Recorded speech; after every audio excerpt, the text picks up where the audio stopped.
Frightening moment at a gathering in front of a Southeast Atlanta home sends multiple people to the hospital.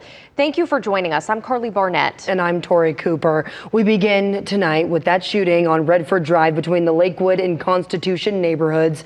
Atlanta News First reporter Yasmina Alston is live at the Atlanta Police headquarters for us tonight.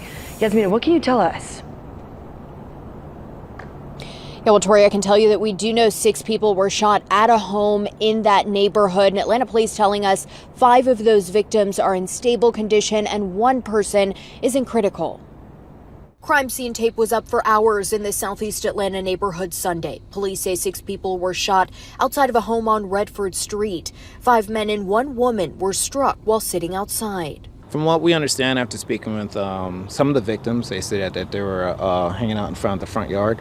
Looks like there was playing games and someone started shooting at them. According to investigators, the suspects drove up and parked across from the house before shooting.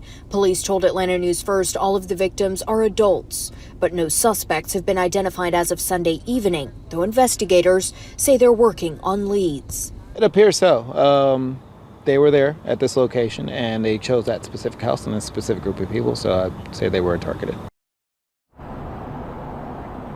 And again, Atlanta police haven't released any information, any suspect information, and we are still working to learn more about those 6 victims. Live in Southwest Atlanta, Yasmina Alston, Atlanta News First. Yasmina, thank you.